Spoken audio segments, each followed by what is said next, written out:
ورحمة الله تعالى وبركاته. تحية طيبة لجميع متابعينا الكرام ولكل من التحق بنا مؤخرا.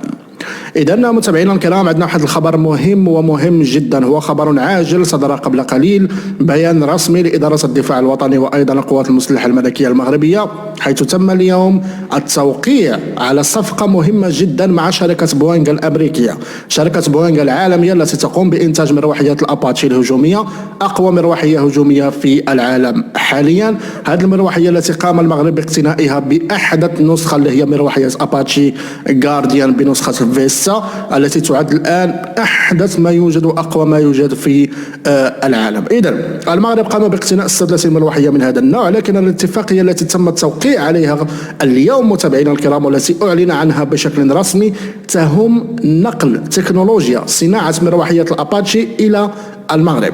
نعم متابعينا الكرام، الخبر رسمي والخبر موجود في عدة بلاغات ديال إدارة الدفاع الوطني ديال شركة بوينغ وديال أيضا القوات المسلحة الملكية المغربية، متعلق بنقل تكنولوجيا تصنيع مروحيات الأباتشي إلى المغرب عن طريق مصانع سوف يتم إحداثها هنا في المغرب. لكن في بداية هذا التصنيع اللي غادي يكون هنا في المغرب سوف يتم التركيز على مروحيات الأباتشي المغربية اللي غادي يتم تصنيع قطع الغيار ديالها والأجزاء ديالها والأنظمة ديالها هنا في المغرب، وبعد ذلك سوف يتم العمل على تصدير القطع اللي غادي يتم انتاجها هنا في المغرب الى الدول اللي كتشغل مروحيات الاباتشي حول العالم، او الدول التي سوف تقوم باقتناء مروحيات الاباتشي في المستقبل. هذه الصفقه متابعينا الكرام هي صفقه مهمه جدا وخطوه كبيره جدا نحو تطوير الصناعه العسكريه في المغرب، اللي كيف ما كنشوفوا متابعينا الكرام هذا من بين الاسباب اللي خلات فرنسا كتدخل في سعار وتعادل المملكه المغربيه مؤخرا بشكل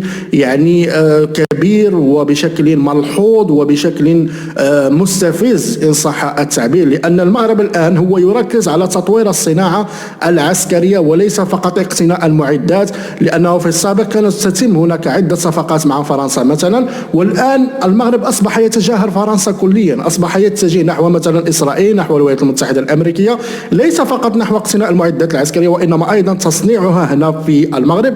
الأمر الذي يضمن أولا استقلالية يعني المنتوج العسكري اللي غادي يكون عندك، ما غاديش تحتاج على انك تمشي تقلب عليه على برا، كيكون كتصنع عندك في المغرب. ثانيا تطوير الصناعه العسكريه ديالك. ثالثا تشغيل اليد العامله، تشغيل عدد كبير من المغاربه في هذا الميدان، وعديد من الفوائد الاخرى الاقتصاديه. لكن خلونا نركزوا على هذا الخبر بالضبط، هذا الخبر المهم متابعينا الكرام والمتعلق بصناعه اجزاء مروحيه الاباتشي هنا في المغرب. كما قلت لكم الجزء الاول سوف يتم تغطيه احتياجات مروحيات الاباتشي المغربيه اللي هي حاليا قيد التصنيع، ثم في المستقبل سوف نتجه نحو التصدير، وهذه خطوه كبيره وعملاقه، خصوصا بعد انه خلال الاشهر القليله الماضيه كان هناك مصنع اخر اللي هو مصنع سابكا المتخصص في يعني التطوير وصناعه اجزاء ديال مقاتلات الاف 16 وطائرات سي 130 والعديد من الطائرات الاخرى مثل الميراج. ايضا قام بتوقيع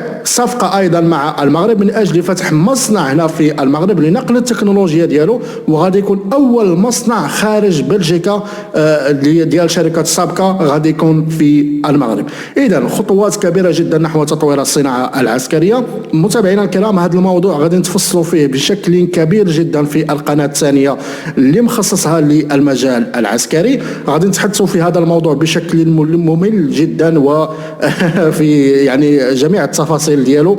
والى ذلك الحين متابعينا الكرام اراكم في فيديو قادم، والسلام عليكم ورحمة الله تعالى وبركاته.